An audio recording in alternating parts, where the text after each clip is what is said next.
Bonjour à tous et bienvenue dans ce nouvel épisode de notre série Zoom Marché. Une fois n'est pas coutume, le mois passé a été riche en annonces et rebondissements, faisant fluctuer les marchés au gré des nouvelles. On peut notamment mentionner l'intensification des tensions commerciales sino-américaines suite à l'annonce du gouvernement chinois de renforcer les contrôles concernant les exportations de terres rares. Cette déclaration s'est bien évidemment assortie d'une contre-offensive américaine immédiate, portant sur une augmentation supplémentaire des droits de douane. Sans grande surprise, et après une réunion entre les deux présidents, un nouvel accord a été décidé pour 1 an et qui sera renégocié chaque année.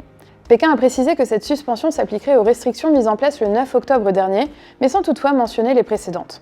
Cette trêve apparaît davantage comme une accalmie que comme un apaisement durable, tout en permettant à la Chine d'asseoir son influence sur l'économie mondiale grâce au quasi-monopole qu'elle exerce sur ce matériau. Du côté des banques centrales, et sans grande surprise, la réunion de politique monétaire de la Réserve fédérale américaine s'est conclue sur une nouvelle baisse de taux de 25 points de base. Bien qu'une nouvelle baisse soit plus que largement attendue par les marchés à l'issue de la réunion de décembre, Jérôme Powell a tout de même insisté sur le fait que la décision n'était pas actée et qu'elle dépendrait de l'évolution du marché du travail. Le FMI a quant à lui mis à jour ses perspectives, et bien que l'institution ait légèrement relevé ses prévisions, elle fait toujours état d'une croissance mondiale atone qui pourrait davantage ralentir dans un paysage marqué par la hausse du protectionnisme et de la fragmentation.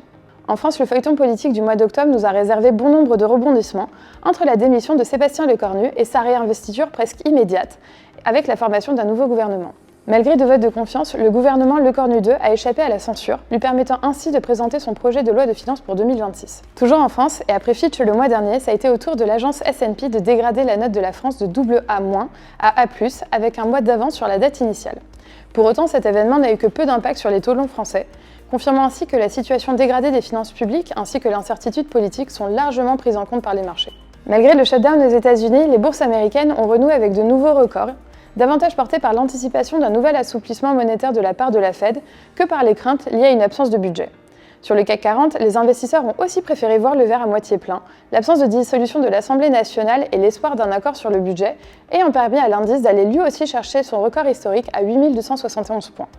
Si dans l'ensemble, les marchés ont été haussiers ce mois-ci, la volatilité a marqué son grand retour et en particulier sur les marchés actions chinois qui ont été pénalisés par les tensions commerciales avec les États-Unis. Sur le mois, le CSI 300 termine à plus 3%, tandis que le Hang Seng affiche un léger recul de 0,38%. Merci d'avoir écouté ce Zoom Marché, nous vous donnons rendez-vous le mois prochain et en attendant, n'hésitez pas à contacter votre conseiller habituel ou à consulter nos actualités sur nos sites internet.